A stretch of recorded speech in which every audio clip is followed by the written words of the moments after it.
Mardi, Emmanuel Macron a annoncé à New York que la France accueillera en octobre une conférence pour répondre à l'urgence en République démocratique du Congo. La crise humanitaire est aiguë et les combats ont repris dans l'est du territoire alors même qu'au mois de juillet, Kigali et Kinshasa avaient signé le premier volet des accords de paix censés mettre fin à plus de 30 ans, j'ai bien dit 30 ans de conflits armés. Tout espoir est-il aujourd'hui vain? Bonjour Thierry Vircoulon.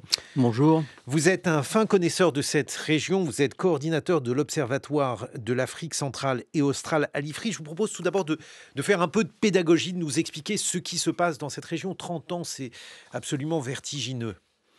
Oui, c'est en 1996 que l'armée rwandaise est rentrée au Kivu, dans l'est du Congo, la première fois et donc c'est, quasiment, il y a 30 ans, en tout cas ça sera 30 ans, l'année prochaine, à partir de 2022, il y a eu une reprise, du conflit, entre, la RDC et un groupe armé qui s'appelle le M23, qui est un proxy du Rwanda et qui combat dans les Kivu avec l'armée rwandaise contre l'armée congolaise et qui a pris les deux principales villes des Kivu que sont Goma et Bukavu au début de cette année. Mais alors justement, que prévoyaient les accords de paix qui ont été signés le 27 juin dernier? Pourquoi ceci, semble-t-il pas réussi? Alors le processus qui a été défini au printemps dernier, c'était un processus en 4 accords. Donc un premier accord entre Kinshasa et Kigali, qui était un accord sécuritaire. Après, il devait y avoir un accord de paix entre le M23 et le gouvernement congolais. Et puis un accord de coopération économique entre la RDC et le Rwanda. Et puis ensuite, des accords de coopération économique avec les États-Unis et les deux pays. Donc c'est un processus en 4 étapes très compliqué et qui était censé être mené en 3 mois. Donc on a déjà dépassé le calendrier. Et en fait, le premier accord a été signé fin juin entre Kigali et Kinshasa sous l'égide des États-Unis, qui est un accord sécuritaire et qui prévoyait un cessez-le-feu. Et donc ça n'a plus lieu puisque les combats ont repris à partir de cet été. Est-ce qu'on peut dire, Thierry Vircoulon, que ce sont des pays très pauvres? Je pense à la RDC. Le Rwanda est un pays qui demeure pauvre, mais dont le niveau de vie a quand même cru et qui est supérieur à ses voisins. Des pays très pauvres avec des sous-sols très riches Oui, c'est tout à fait ça, enfin surtout pour la pour RDC, la puisque RDC. le Rwanda n'a pas les ressources minières qu'a la RDC. Et en effet, l'un des moteurs de cette conflictualité dans les Kivu, c'est le contrôle des ressources minières de cette zone qui est riche en or, mais aussi dans ce qu'on appelle les 3T, c'est-à-dire des minéraux qui sont très utiles dans l'électronique. Ça veut dire que aujourd'hui, il n'y a pas d'accord en raison donc de ces richesses. Il y a surtout une lutte pour contrôler ces Mhm. richesses entre, en effet, Kigali et Kinshasa, mais pas seulement. Il y a aussi beaucoup d'autres acteurs qui font partie de cette lutte. Par exemple. Bah, des groupes armés qui sont innombrables dans la région. On en compte plus de 100 dans les Kivu. Mais le plus puissant actuellement, c'est en effet le M23 qui fait beaucoup de contrebande de minerais. On va écouter le président de la RDC, Félix Tshisekedi. C'était hier à la tribune de l'ONU. Si le monde hésite encore à nommer notre douleur, nous n'attendrons pas. Notre pays a tendu la main. Nous avons signé des accords de paix, accepté le dialogue, pris des engagements pour la réconciliation. Mais une paix factice, bâtie sur l'impunité et l'oubli, n'est qu'un armistice précaire. L'histoire ne jugera pas nos discours, mais notre capacité à reconnaître les crimes de masse, y compris les génocides, et à mettre fin à l'impunité. J'adresse à cette Assemblée un appel solennel. Reconnaissez le génocide congolais, soutenez notre combat pour la vérité et la justice et aidez-nous à bâtir enfin une paix durable au cœur de l'Afrique. Une explication de texte, Thierry Vircoulon. Il y a depuis que le conflit du M23 a repris, enfin depuis surtout la chute de Goma et de Bukavu, une campagne qui est menée sur le thème du génocide au Congo, alors qui surtout menée par des organisations de la société civile congolaise, mais qui est maintenant reprise, comme on l'a entendu, par le gouvernement. et qui donc affirme qu'il y a un génocide en cours dans les Kivus et dont l'auteur serait le M23 et derrière lui évidemment le Rwanda. Bon, donc on a cette situation-là qui demeure, qui semble s'enquister et qui se déroule dans un relatif désintérêt de la communauté internationale, on peut dire ça? Non, on peut pas dire ça, mais si vous voulez, en ce qui concerne cette question du génocide, par exemple, cet été, il y a eu plusieurs rapports de l'ONU, d'Amnesty International, d'Human Rights Watch, qui en fait ont expliqué que toutes les parties au conflit, c'est-à-dire que ce soit les forces antigouvernementales ou les forces pro-gouvernementales, commettent toutes des atrocités, donc contre les populations civiles. Et en fait, c'est un conflit qui est très bien documenté et suivi, mais on voit que les initiatives de médiation échouent toutes.